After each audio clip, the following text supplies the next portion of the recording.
Hi, I'm Chris Koch. I'm in class HSC 0508 at Liberty University, and this is my end of class project. The objective is to identify who I am and explain my goals for a stronger understanding of interpersonal communication in all aspects of my life. What I'm going to do is I'm going to identify overreaching goals, past communication failures, and successes. Big thing on that is time wasted fixing arguments over miscommunication. The idea was negotiating for fixing arguments whenever you think the other person you are talking with misrepresents what you said. And that's from Stewart 2012.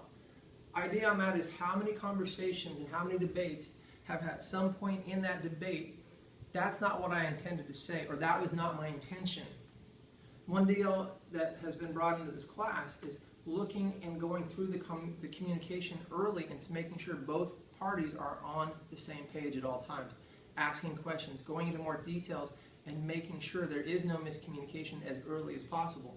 The next thing that through this class, some future and successes, is owning the problem that was not mine to own and allowing the other person to work out a solution. Peterson in 2007 uses the listener, I don't own the problem.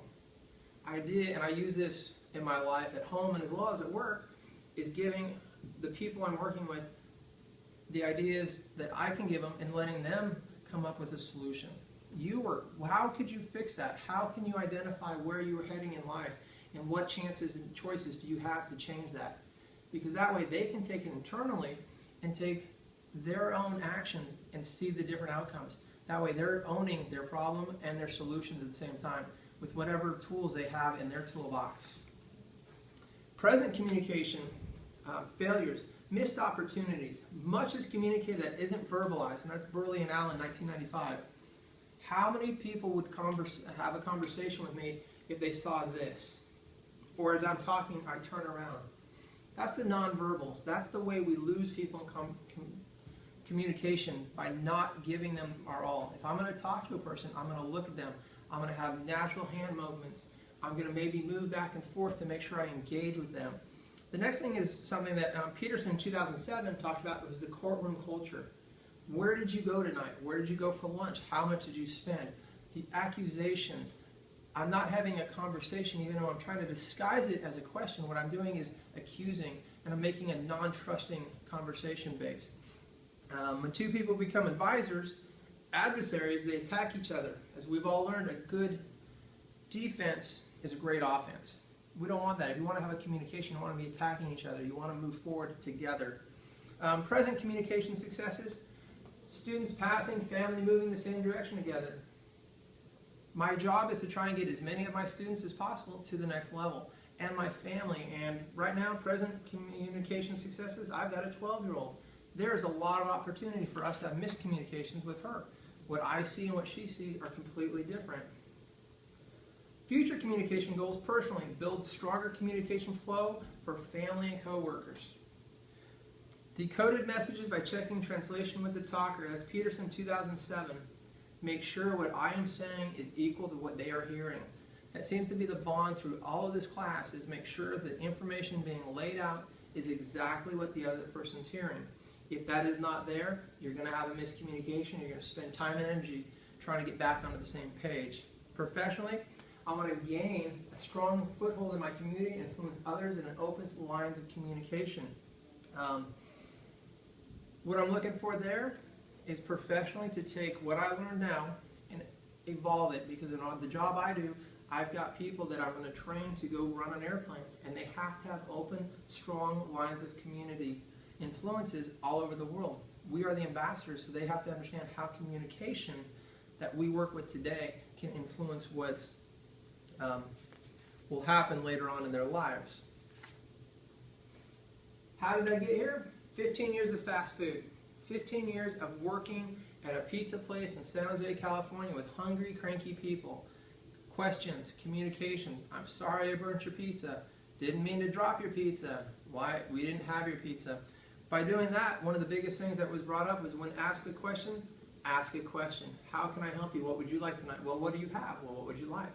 And that was Peterson 2007. And again, working with hungry customers, you can do almost anything. After that, I moved into corporate America, where I was an ISO 9000 trainer, and one of the biggest things that came up there was language sensitivity. Knowledge of word and expression that are appropriate and inappropriate in community with diverse groups. Stewart, 2012. If I say something here in America, well, how is it going to translate to somebody from another country? And that was a very eye-opening experience back in the day. Where I am today, I'm a technical school instructor at Joint Base Lackland in San Antonio, Texas. And one of the things that came out of this is to be considered the future of interpersonal communication. We believe it is necessary to evaluate critically the disciplines past and present. Rosenberg and Conkle, 2014. Basically, how am I going to move the communication forward if I don't know what the past was like? And that's big for me because the ability to teach students from 18 to roughly 45 years old, I have that opportunity to see how the past and the future combined to create a great communication platform. Sometimes there are some miscommunications, which by using the techniques we've had in this class, we bring together. And let me tell you, the next generation is smart as they come. And right now, the best thing we can do is keep learning from them and teaching them what we know.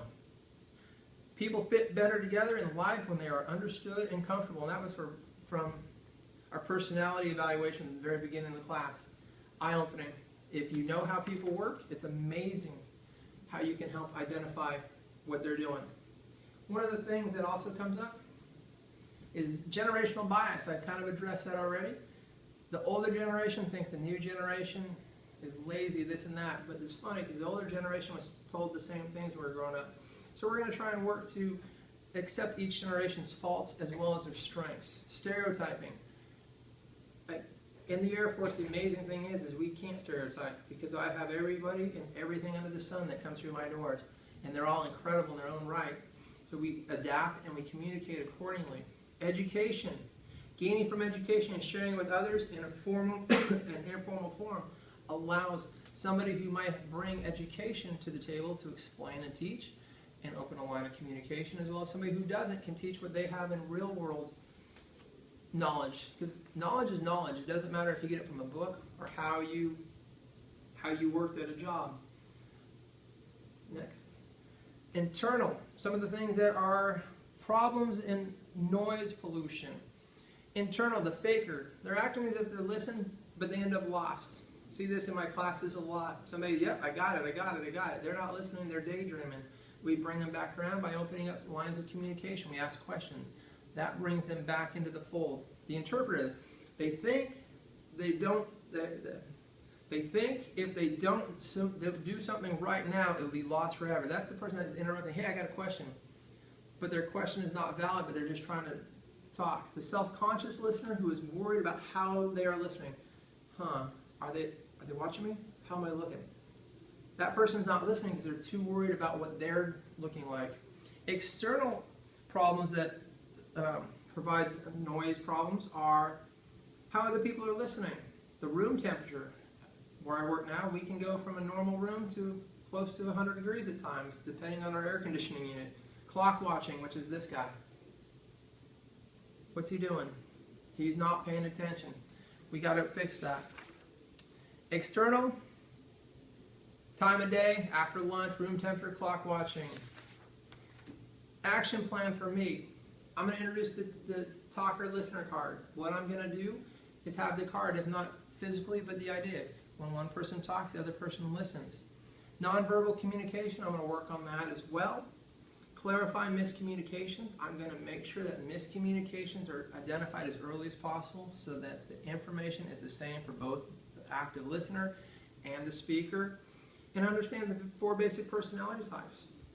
It makes it easier if I know what personality I'm working with, how to address them to make sure that we are on the same page. And that is my presentation.